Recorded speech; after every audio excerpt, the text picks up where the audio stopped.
पितृपक्षाचा शेवटचा दिवस या अमावस्येने होतो, यामुळे याला सर्वपित्री अमावस्या असं म्हटलं जातं। या दिवसाला अतिशय महत्त्व आहे। या दिवशी पितरांना पुन्हा जीव घातले जाते। पितृ पंधरवड्याच्या काळात पितरांच्या आत्म्याच्या शांतीसाठी श्राद्ध तर्पण विधी करतात। पितरांच्या मृत्यूतिथीनुसार हे श्राद्ध कर्म करण्यात येते। मात्र जर एखाद्या पितरांची मृत्यूतिथी माहीत नसेल तर काळजीचे कारण नाही, कारण सर्वपित्री अमावस्येला पितरांचे श्राद्ध तुम्ही करू शकतात। सर्वपित्री अमावस्या हा हिंदू पंचांगानुसार अमावस्या तिथी 1 ऑक्टोबरला अमावस्या तिथीचा प्रारंभ होणार आहे आणि हा प्रारंभ रात्री 9:40 होणार आहे। त्याच्यानंतर उद्या जी अमावस्या तिथीची समाप्ती आहे तर ती रात्री 12:19 होणार आहे आणि त्यानंतर गुरुवारपासून नवरात्राला सुरुवात होणार आहे। तर अशा पद्धतीने हा सर्वपित्री अमावस्याची तिथी असणार आहे। तर आपल्याकडे उदया तिथीनुसार प्रत्येक दिवस आपण मानत असतो, त्यामुळे उद्या आपल्याला सर्वपित्री अमावस्या साजरी करायची आहे। अमावस्येच्या श्राद्धात जेवणात तांदळाची खीर आणि उडदाच्या डाळीचे वडे महत्त्वाचे असतात। भोजन देण्याची आणि श्राद्ध करण्याची वेळ दुपारची असावी। ब्राह्मणाला भोजन देण्यापूर्वी पिंडदान करावे। ब्राह्मणाला श्रद्धेने अन्नदान करा, त्यांना दक्षिणा द्या। नंतर घरातील सर्व सदस्यांनी पितरांच्या आत्म्याच्या शांतीसाठी प्रार्थना करा। सर्वपित्री अमावस्येच्या दिवशी तर्पण करताना पितरांना दूध, तीळ, कुशा, फुले, सुगंधित पाणी अर्पण करा। पिंडदान करताना भाताच्या पिंडींना अंगठ्याने पाणी देऊन 3 पिंडींचे पिंडदान करावे। यासोबतच या दिवशी गरिबांना कपडे दान करा, अन्नदान करा, वस्त्र दान करा। तुम्हाला जमेल त्या पद्धतीने तुम्ही या दिवशी दान करू शकता। आपल्या शास्त्रानुसार पिंपळाच्या झाडावर सर्व देवी देवता आणि पितरांचा वास असतो। यासाठी पिंपळाच्या झाडाची सर्वपित्री अमावस्येच्या दिवशी पूजा करण्याची आपल्याकडे परंपरा आहे। सर्वपित्री अमावस्येच्या दिवशी पिंपळाच्या झाडाची पूजा करून दिवा लावण्याचे विशेष महत्त्व या दिवशी सांगितले जाते। त्यामुळे उद्या पिंपळाच्या झाडाची आवर्जून आपल्याला पूजा ही करायचीच आहे। त्यानंतर जर तुम्ही नोकरीच्या शोधात असाल तर सर्वपित्री अमावस्येच्या दिवशी 1 लिंबू देवघरात ठेवा आणि रात्री 7 वेळा तुमच्यावरून उतरवून टाका। त्या लिंबाचे 4 तुकडे करून 4 दिशांना फेकून द्या। यामुळे आपल्या करिअरमध्ये शुभ लाभ आपल्याला बघायला मिळत असतात।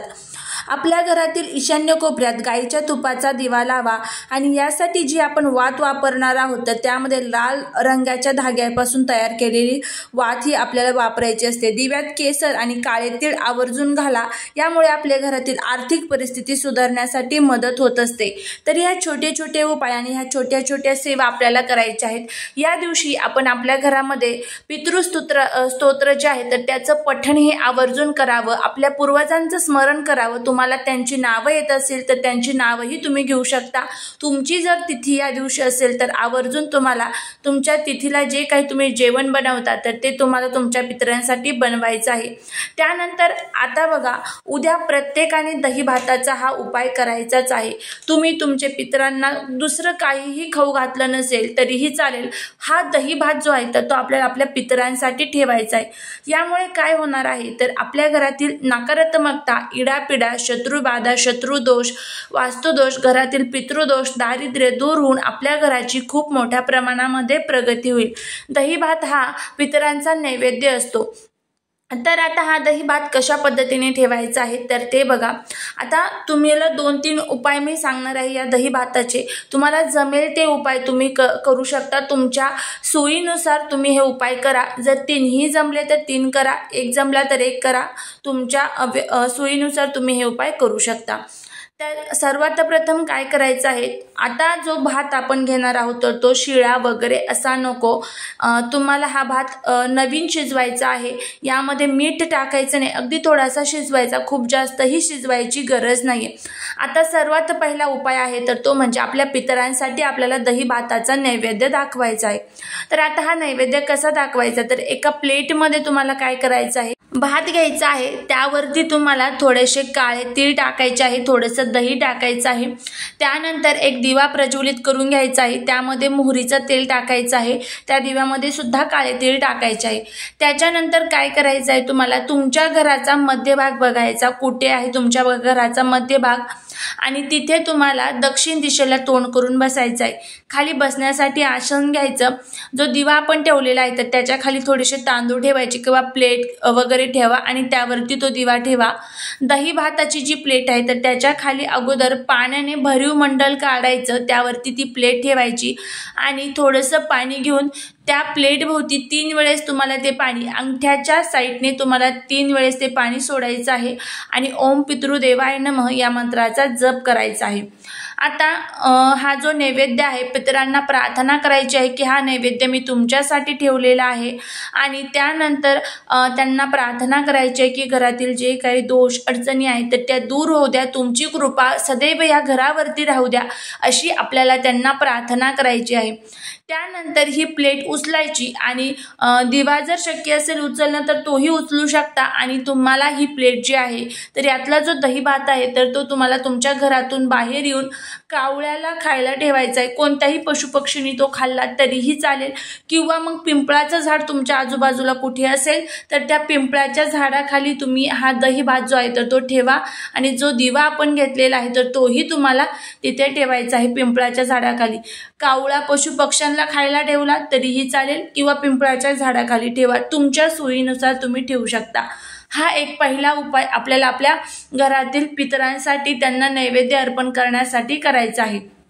त्यानंतर पुढचा जो उपाय आहे तर तो म्हणजे आपल्या घरातील जे काही दोष नकारात्मकता आहे तर ती दूर व्हावी, ती संपून जावी, यासाठी हा दही भाताचा उपाय आपल्याला करायचा आहे। आता हे सर्व जे उपाय आहे तर ते तुम्ही उद्या दिवसभरामध्ये कधीही करू शकता, काहीच अडचण नाहीये।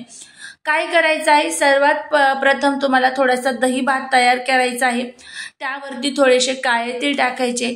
आपला जो मुख्य दरवाजा आहे तर त्या मुख्य दरवाजावरनं तुम्हाला हा दही भात 7 वेळेस ओवाळायचा आहे आणि तो तुम्हाला पक्ष्यांना खायला ठेवायचा आहे। कुठेही ठेवा, काहीच हरकत नाहीये। तो पक्ष्यांनी खाला नाही तर नंतर तो तुम्ही निर्माल्यात टाकू शकता, तुमच्या गॅलरीत, तुमच्या बाल्कनीत, घराच्या समोर, पत्र्यावरती किंवा एखाद्या झाडाखाली तुमच्या सोयीनुसार तुम्ही हा दही भात तिथे ठेवायचा आहे। आणि घरावरनं हा दही भात उतरवत असताना एक मनामध्ये भाव ठेवायचा की माझ्या घरामध्ये जी काही इडापिडा नकारात्मकता आहे तर ती संपलेली आहे आणि माझ्या घराची खूप मोठ्या प्रमाणामध्ये प्रगती झालेली आहे। त्यानंतर पुढचा उपाय म्हणजे आपल्या मुलांसाठी आणि घरातील प्रत्येक व्यक्तीसाठी आहे। तर काय करायचं आहे, दही भात घ्यायचा आणि प्रत्येक व्यक्तीवरनं हा दही भात तुम्हाला उतरवायचा आहे आणि तोही तुम्हाला तो पक्ष्यांना खायला ठेवायचा आहे। तर अशा पद्धतीने हे 3 उपाय आहेत। ह्या उपायांपैकी कोणतेही 3 उपाय करा, तिन्ही जमले तर तिन्ही करा, एक जमत असेल तुमची जी काही अडचण असेल त्यानुसार करा, पण पितरांसाठी नैवेद्य हा दही भाताचा उद्या आवर्जून ठेवा। कंटाळा हा अजिबात करू नका, कारण पित्र जर सुखी असेल तरच आपल्याला सुख मिळत असतं, हे लक्षात ठेवा। त्यामुळे हा उपाय नक्की करा। झालेली सेवा ही महाराजांच्या चरणी रुजू करते। तुम्हाला जर हा व्हिडिओ आवडला असेल तर लाईक, शेअर आणि सबस्क्राईब करायला विसरू नका।